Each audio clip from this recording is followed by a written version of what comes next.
Next topic చూడబోతున్నాం. TVK party గురించి తమిళనాడులో విజయ్ పార్టీలో జరిగిన సభలో జరిగిన కార్నర్ మీటింగ్లో తొక్కిస్లాట తర్వాత చోటు చేసుకుంటున్న పరిణామాల గురించి. ఇంతవరకు విజయ్పై ఎఫ్ఐఆర్ నమోదు కాలేదు. అటు డిఎంకే అంటోంది విజయ్నే తప్పుపడుతోంది. విజయ్ ప్రతి మీటింగ్లోనూ బీజేపీని విమర్శిస్తున్నాడు, కానీ బీజేపీ విజయ్ని సపోర్ట్ చేస్తున్న పరిస్థితి కనిపిస్తోంది. నాగేశ్వర్ గారు, ఈ పరిణామాన్ని ఎలా చూడాలి? రాబోయే రోజుల్లో తమిళనాడులో ఈ పరిణామం ఎటువంటి మార్పుకు దారితీసే అవకాశం ఉంది?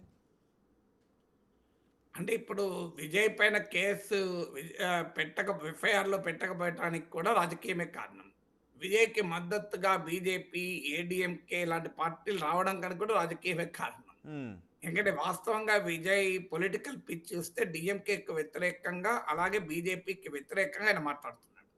ఆయన ఏమి బీజేపీని సమర్థించడం లేదు కూడా.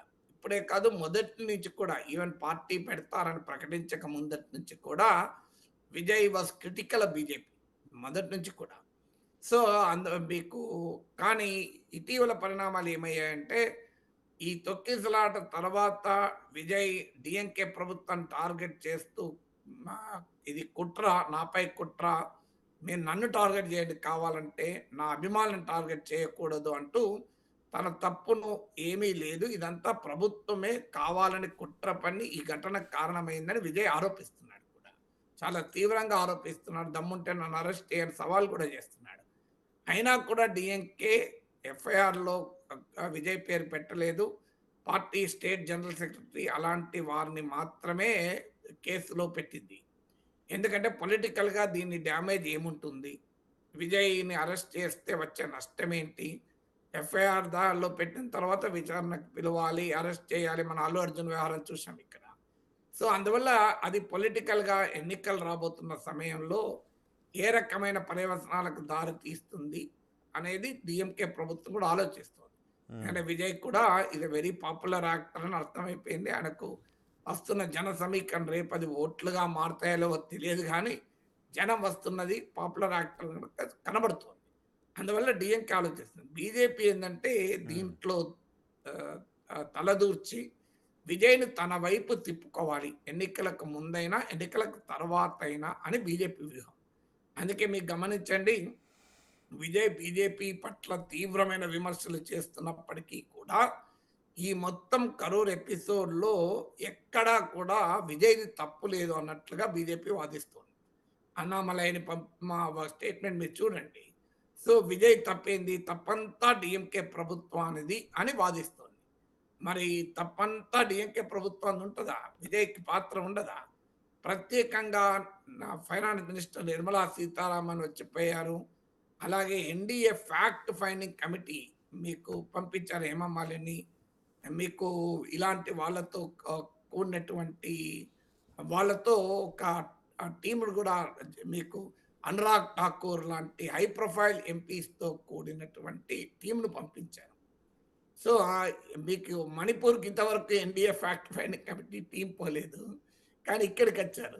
అహ్మదాబాద్‌లో ఒక వంతెన కూలిపోతే ఎన్డీఏ ఫ్యాక్ట్ ఫైండింగ్ టీం పోలేదు అక్కడికి. మీకు ఎన్డీఏ ఫ్యాక్ట్ ఫైండింగ్ టీము మరి ఇప్పుడు మాత్రమే వచ్చింది ఎందుకు అంటే రాజకీయం అదే.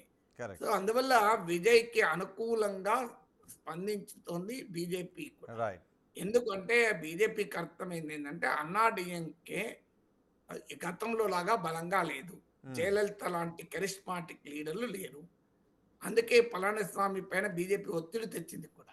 మీరు ఏడీఎంకేకు దూరమైన పన్నీర్ సెల్వన్, దినకరన్ లాంటి నాయకుల్ని కూడా తిరిగి ఏడీఎంకేలోకి తెచ్చుకోండి అని. దానికి పళనిస్వామి అంగీకరించలే. సో బీజేపీ అనుమానం ఏంటంటే, ఏడీఎంకే బీజేపీ ఈ రెండు కలిస్తేనే ఇండియా కూటమి, డిఎంకే నాయకత్వం ఇండియా కూటమిని ఓడించలేము అనేది బీజేపీ అనుమానం. అందుకే పళనిస్వామి పైన ఒత్తిడి.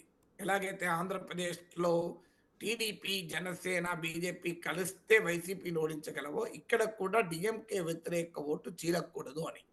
అందుకే మీకు దినకరన్ కు సంకేతాలు, పన్నీర్సెల్వం సంకేతాలు, అంబమణి రామదాస్ పిఎంకే సంకేతాలు, ఇప్పుడు ఈ ఎపిసోడ్ తర్వాత విజయ్‌కి కూడా సంకేతాలు. ఎందుకంటే కేంద్రము అండదండలుంటే డిఎంకే విజయ్‌ని అరెస్ట్ చేసే సాహసం చేయదు. సో అందువల్ల కేంద్రము అండదండలు ఉన్నాయి మీకు అని. ఇప్పుడు మీడియాలో వస్తున్న కథనం అయితే ఇన్సిడెంట్ జరిగిన వెంటనే హ్మ్. టాప్ బీజేపీ లీడర్ విజయ్‌తో మాట్లాడాడని, ఓకే. విజయ్ పార్టీకి చెందిన ప్రాపగండా చీఫ్ ఢిల్లీకి హ్మ్. కూడా వెళ్ళాడు. హ్మ్. అయితే ఆయన నేను వాలీబాల్ అసోసియేషన్ పని మీద వెళ్లారని చెప్తున్నారు కానీ, right. So TVK propaganda chief ఢిల్లీకి కూడా వెళ్లారు.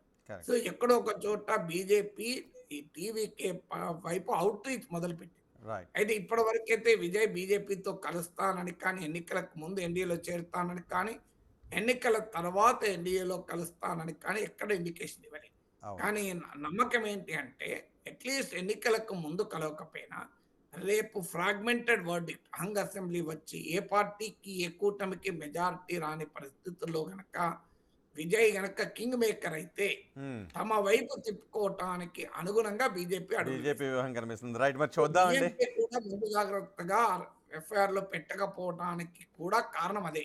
కరెక్ట్. రేపు ఎప్పుడైనా ఎలా ఉంటాయో రాజకీయ పరిణామాలు అని. So, correct. అందువల్ల బీజేపీ ఇప్పుడు కొత్త పరిణామం ఏందంటే, ఈ తొక్కిసలాట తర్వాత సో విజయ్ వల్నరబుల్ అయ్యాడు గనక, ఆయన హ్మ్. మీద డీఎంకే ఏ కేసులు పెడుతుందో తెలియదు గనక, హ్మ్. బీజేపీ ఇదొక అదనుగా, అవకాశంగా ఉన్నారండి. రైట్. అక్కడ ఆంధ్రప్రదేశ్‌లో కూడా చూడండి. కరెక్ట్. చంద్రబాబు నాయుడు అరెస్ట్ అయ్యేంత వరకు బీజేపీతో పొత్తుకు టీడీపీ హ్మ్. పూర్తి స్థాయిలో కలిసి రాలే.